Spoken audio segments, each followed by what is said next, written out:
বাংলাদেশ নিয়ে ভারতের অনেক মাথা ব্যথা, তাদের অনেক জ্বলতেছে। হ্যাঁ, আমি ভারতের উদ্দেশ্যে বলতে চাই, ভারত তোমাদের হচ্ছে জনসংখ্যা বাংলাদেশের চেয়ে অনেক বেশি। তোমাদের জন্মভূমি হচ্ছে ইন্ডিয়াতে, আর আমাদের হচ্ছে বাংলাদেশে। তোমাদের হচ্ছে আয়তন বাংলাদেশের আয়তনের চেয়ে অনেক বড়। বাংলাদেশের তুলনায় তোমাদের আয়তন অনেক অনেক বড়, কিন্তু বাংলাদেশের আয়তন খুবই ছোট। তোমাদের অস্ত্র বাংলাদেশের তুলনায় হাজার হাজার হাজার অস্ত্র রয়েছে, বাংলাদেশের সামান্য কিছু অস্ত্র। তবুও তোমাদেরকে বলতে চাই, বাংলাদেশ নিয়ে বেশি মাথা ব্যথা করো না, বাংলাদেশ নিয়ে বেশি বাড়াবাড়ি করো না। বাংলাদেশের কিছু না থাকলেও বাংলাদেশের মুসলিমদের ইমানি শক্তি, তাদের ইমানি পাওয়ার তোমাদের চেয়ে অনেক অনেক অনেক বেশি। এটা বুঝতে হবে যেটা মুসলিম কান্ট্রি। স্পষ্টভাবে ভারতের উদ্দেশ্যে বলতেছি যে বাংলাদেশ নিয়ে বেশি মাতামাতি করো না, আর তোমাদের মাথা ব্যথা বেশি করো না। বাংলাদেশ বাংলাদেশ দেশের জায়গায় থাকবে, তোমরা তোমাদের জায়গায় থাকো। বাংলাদেশ নিয়ে তোমাদের বেশি টেনশন করতে হবে না। এটা হচ্ছে মুসলিম কান্ট্রি, এখানে মুসলিমদের আইন অনুযায়ী চলবে, কোরআন হাদিস আইন অনুযায়ী চলবে। এখানে তোমাদের দাদাগিরি দেখানোর কোনো প্রয়োজন নাই। তো তোমাদের উদ্দেশ্যে বলতেছি যে বাংলাদেশ নিয়ে বেশি মাতামাতি করো না, তোমরা তোমাদের মতো থাকো।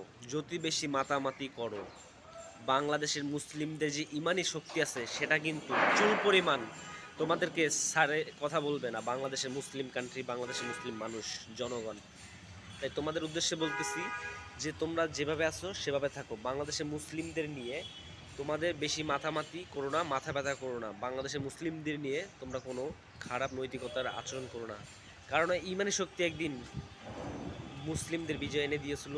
আবার ইনশাল্লাহ তোমাদের সাথেও যদি কখনো বিরোধ হয়, মুসলিমদের বিজয় আসবে। তো তোমরা যতটুকু কথা বলেছো ততটুকু স্টপ থাকো, নেক্সট আর বাড়াবাড়ি করো না। বাংলাদেশে একটা সাম্প্রদায়িক দেশ, এখানে হিন্দু, বৌদ্ধ, মুসলিম, খ্রিস্টান সব ধরনের মানুষ খুব ভালো আছে, সুখে আছে। সেইখানে তোমরা বিভেদ সৃষ্টি করতে এসো না মুসলিমদের সাথে, ভিন্নধর্মীদের সাথে।